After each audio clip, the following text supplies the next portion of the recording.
President Trump tweeting this morning on a number of hot-button issues arising over the weekend as he responds to critics who say he's changed his tune from the trail. Let's bring in Shannon Pettypiece, White House correspondent for Bloomberg News. Thank you for joining us, Shannon. Thank you. I want to start with one of the tweets that I saw this morning. It's from the president, obviously, and it reads in part, "Why would I call China a currency manipulator when they are working with us on the North Korea problem? We will see what happens." I want to ask you, when he strays from hardline positions that he had on the campaign trail, do you foresee him getting a kickback from his base when you see tweets such as this? Well, I mean, certainly there will be some people who want him to take a harder stance on China, but I still think from his base, I think there's a lot of people who, they don't even really necessarily care which stance he takes on what. They just want to see the economy improving. They want to see national security improving. You know, they want to see him helping them, helping the country, and whether that means labeling China currency manipulator or not, most people, I think, are rather agnostic to those points. I want to continue on that a little bit because I've seen quite a bit of media coverage, and they've described it as evolving. They've described it as flip-flopping, but we know that the president he wants to win. He wants to get results. So if he has to change course to get results, he's going to do that. So what is the big criticism here when he does change course on some of these?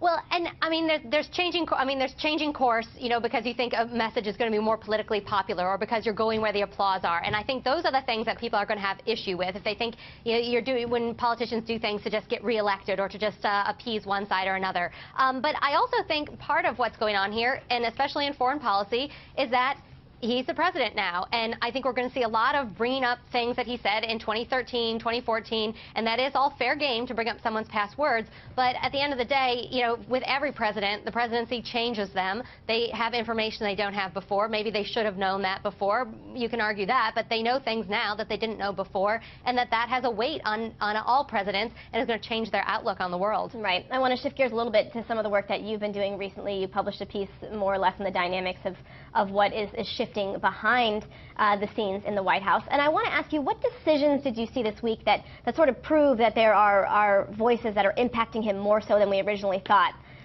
Well, you mentioned China as a currency manipulator. Right. That was a big one. NATO coming right out with the head of NATO and saying, you know, I once called them obsolete. They're not obsolete anymore.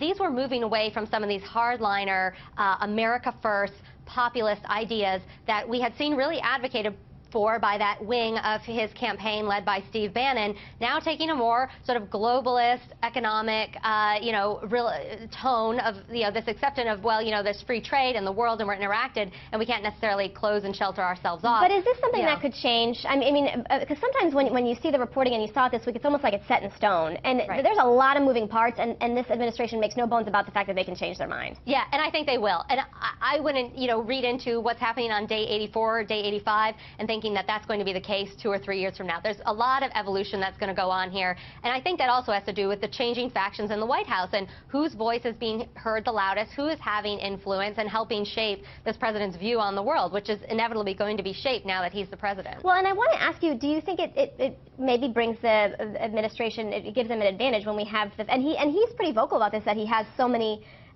dissenting, so many different voices that he's able to gather from?